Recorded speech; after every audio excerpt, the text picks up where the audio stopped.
Hello everybody and welcome to the United Stand. This is your latest Manchester United news and transfer news, and we've got lots to talk about this morning. A couple of things from Italy around Koulibaly and Milinkovic-Savic. We'll also be talking about Aubameyang, which is the headline today, and a couple of other things about when we should be seeing Europa League football back, which is quite interesting from UEFA. But I want to start off with Jude Bellingham. The Sun are saying that Manchester United are leading the race to sign Jude Bellingham. £35 million plus add-ons. We were talking about this last night. They're beating Dortmund and Chelsea. However, the big thing about this, and the reason I'm not headlining this on the story on the show today, is because it's in the Sun, which is a little bit like waking up in the morning after a night out. You roll over, there's somebody who's got a back to you, beautiful hair, good-looking body. You think, yes, I've pulled. You roll it over. It's a plastic blow-up doll with a face like a melted welly. So, look, that's the credibility of the Sun on this. Until somebody credible says something about it, I'm not going to get overly excited about Jude Bellingham, although I would love Manchester United to sign Jude Bellingham. But when it's only in the Sun, and it's not even Neil Custis writing it, who I think is the only person who's got info on United in the Sun, you just can't take that. I still think Dortmund are probably leading that race, but I would love us to sign Jude Bellingham. However, let's start off with the story about Pierre-Emerick Aubameyang. Now, look, we're doing the 24-hour stream tomorrow. Make sure you join us from midday, 24 hours from midday on Saturday to midday on Sunday with Arsenal Fan TV. And it's interesting how a story about their best player, Aubameyang, they love Aubameyang. You know, you listen to Robbie, you listen to Zayn, everybody else, they'll tell you Aubameyang won't leave Arsenal for Manchester United. He'll never go to a rival. And United fans sit there and go, you're probably right. But there's a name I'll tell you, his name's Van Persie. He seemed to do it, so it could happen. And the reality is Aubameyang is coming towards the end of his contract at Arsenal. We saw it with Sanchez, we saw it with Ozil. Ozil signed a long-term contract for a lot of money. That was probably a mistake on Arsenal's point. Sanchez left. Aubameyang also is at that age now, 30 I think he is, where he'll be looking at one last move, one last payday, but one last opportunity, because I think we're a bit unfair with footballers sometimes. We talk about the one last payday, but also it's not just that. The money's great, but it's one last chance to go somewhere and win things. And looking at Aubameyang's career, I'm not too sure he's won that much. I don't know loads about him. I know he's a good player. I wish United had gone for him when he was at Dortmund. I thought he was the perfect number 9 for us, but he would be looking for a move, I think. I do not think that Arsenal are going to win anything major in the next 3 years, because I think Arsenal are where United were a year ago, and there's no way we're winning anything for 3 years, so how can Arsenal do it majorly? So that's Aubameyang's career done if he stays at Arsenal, or he could go to a Barcelona, a Real Madrid, or maybe a Manchester United and win things. This is coming from Spain, it's coming from Sport in Spain, who, you know what, I'll be honest with you, their credibility over the years is somewhat hit and miss. They've been right about a few things, they've been wrong about a few things. But they're saying that Manchester United are leading the race for Aubameyang. But I suspect what this is about is encouraging, like we do over here. You know, sometimes with Sancho, they'll say Real Madrid have entered the race, and you go, bloody win that race, shove Real Madrid in the sea. And I think that's what may be going on here. It's a bit of a nudge to Barcelona and Real Madrid that, look, United might fancy Aubameyang, he'd be good for us. And you know what? In fairness, I think Aubameyang at a Real Madrid would do quite well. I don't see Aubameyang at Barcelona. I don't think he's a Barcelona player, but I could see him doing well at Real Madrid. And Real Madrid are missing that sort of a quality striker. So that would be quite an interesting move if Real Madrid fancied it. And he would be available. You know, Aubameyang's going to be available for a cheap price. Now, I don't know how cheap, because with a year left on your contract, you've got, you know, if Aubameyang pushes the move, that pushes the price down as well. So whether United are interested for Aubameyang, well, look, if we're interested in Harry Kane, I mean, the thing I would say about this, people are saying, they're going, oh, no chance, you've got no chance. No chance is Aubameyang coming to United. The Arsenal fans will say it, United fans will say it. But on the other hand, we've been talking for 2 weeks about Harry Kane coming to United for 200 million. That's no chance. So if we're talking about Harry Kane to United, you've got to talk about Aubameyang to United, because if we're looking for a striker, Aubameyang's a striker. I know he plays off the left a lot for Arsenal, but I think he's better down the middle.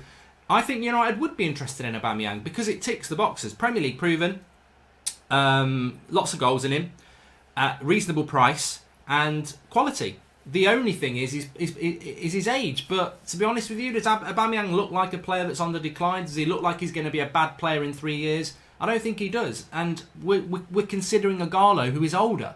So I think that Aubameyang is interesting. I'm not going to get overly excited about Aubameyang, and I would suspect that Arsenal will probably try and offload him to a Real Madrid if he goes.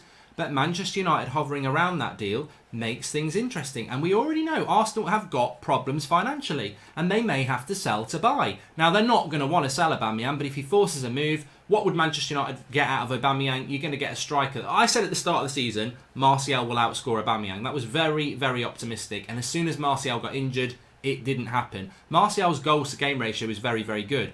Aubameyang's is better. If you bring Aubameyang into Manchester United, you've got a number 9, but as you know, he can play off the left as well. I don't really want United to go and sign a striker who's an out-and-out striker for a lot of money, because then I'm like, all this work Martial's done this year, what's the point? I want a striker like a Werner, maybe a Aubameyang, who can come in. Yes, they play up front, but they can also play off the left. They can also maybe play off the right. That fluidity would be great. I don't want a star striker to come in and force Martial out of the team when he's had a fantastic season. I want competition for places. So I think Aubameyang or a Werner would work well in that. So let's keep an eye on that. It's interesting. Maybe Aubameyang is starting to push for the move. And if he pushes for the move, maybe Manchester United should be pushing themselves into that argument. I don't know what you think about that. Over to Italy.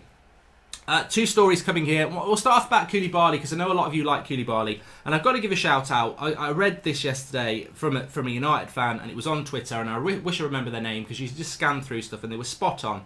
And they were like, people who want Upamecano over Koulibaly, a discussion. And basically, to cut a long story short, they were saying that we should go for Koulibaly. Yes, Koulibaly is approaching, his late 30s, late 20s now, not late 30s, late 20s now. And yes, Upamecano's in his early 20s. But look at the injury history of Koulibaly. It's minimal.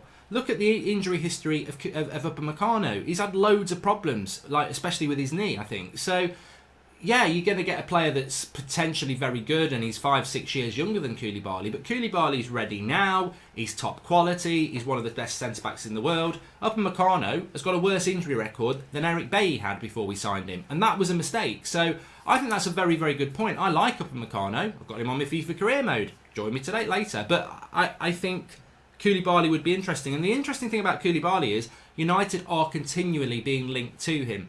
Now, the only thing I'm going to say to that is we've been linked to Koulibaly before. Why would we sign a centre-back? I personally don't think we'll sign a centre-back. But remember, Napoli's president has been quite open about the fact that United have bid for him in the past. So that shows an interest that we already know. And if he is available, and if Napoli need to sell, would Manchester United think, well, you know what, we're not really in for him, but he's available at a reasonable price, let's go? Because I think if we don't, Man City will. And Man City will be a better team for Koulibaly than without. So it's interesting on him. With regards to Milinkovic-Savic, Gazzetta dello Sport are saying that Manchester United are pressing for a move for Milinkovic-Savic with PSG as well. Now, Milinkovic-Savic is a player that many of you like. I like him. I've always felt that Milinkovic-Savic was very close to coming to United, but this was under a different manager. This was under Jose Mourinho. I've not heard or seen anything to suggest that Ole Gunnar Solskjaer is looking at Milinkovic-Savic, and I feel that we are being used, like we were last summer, around Milinkovic-Savic because we've had interest in the past. Milinkovic-Savic would be very expensive. I think it'd be £50 to £100 million, and we're just not going to do that deal unless Paul Pogba leaves. And I believe Paul Pogba will stay. Now, I think Pogba's a separate video in the future to discuss this, but as a bit of a spoiler, I think Pogba's going to stay at United. I think United have got every intention of keeping him and always have. I think Pogba's had every intention of leaving, but I think what's happened now is Pogba realises he can't leave and he might sign a new contract. Now, I would say to you, is that ideal? Are Manchester United foolish here? Because yes, we want to keep Pogba, but signing him on a new contract because he's got nowhere else to go, is that the right thing to do? It could benefit us. It could be the right thing to do. It stabilises us. It offers us security. But when the world goes back to some semblance of normality, and maybe in a year's time, and Pogba looks at Real Madrid again, and Mino Raiola talks about dreams to Real Madrid, are we not just in the same position where, yeah, Pogba's under contract, but he's edging for a move? I think the Pogba long-term problem is a huge problem. But we have to solve it because he's only got a couple of years left on his contract. And if you leave it a year, he's going into his last year of his contract. So United, I can see Pogba signing a new contract. Whether he's happy now, he's definitely not been happy for the last 2 years. And will he be happy in a year? I don't know. The only way we can keep him happy is by improving the team and winning things. And then he might be happy. And maybe that's the solution to everything. We will wait and see on that. Another story coming out about the Europa League. Now, look, we in the UK, I don't know what it is in your country, in the UK, we've been given another 3 weeks lockdown, so we're on lockdown for another 3 weeks, which means you're not going to see football football players training before that. It was the 16th yesterday. That will take us to the 7th of May before lockdown comes out. Now, pretty much, I've been told that the plan at the moment is for football clubs to be back training in the middle of May, which would be after this lockdown, and then ready to play in June. Now, if that happens, where does the Europa League, where does the Champions League come in? They're talking about hopefully doing it alongside in July and August, but if not, to do it at the end of August. So we're not going to get next season starting in August, is what I'm trying to say here. That's not going to happen. The priority at the moment is to get this season done and the European competitions around that done. We went and played in Austria behind closed doors, and no United player came back with COVID-19. So you can do that. A lot of people think, oh, there's no way we're going to get Champions League or Europa League games done. They're very easy to get done. If you're playing domestic football, and if Liverpool, if United are playing Spurs behind closed doors, and you can do that, you can do United versus bloody Inter Milan behind closed doors. You can just fly them over on a plane. They don't see anybody else. They get on a bus. They go to a hotel. They play behind closed doors. They get back on the bus. They get back on the plane. They go home. We go over there and we do the same. It can be done. So the Europa League and the Champions League can be done. Whether they'll do it next season, well, I think they'll do the same sort of thing. So it can be done, and I think at the moment there's a lot of things to be positive about around football in a time when everything's very bad, and we'll have a load more. Hundreds of people are going to be announced dead today from this COVID-19, which is the reality, and that's why we're on lockdown, and that's why we'd urge everyone to stay home and stay safe. And this is why tomorrow we're doing the 24-hour stream to do something good in a time of a lot of bad. But in relation to football, at the moment, I think there is some optimism, because when football comes back, this that we're dealing with will lessen.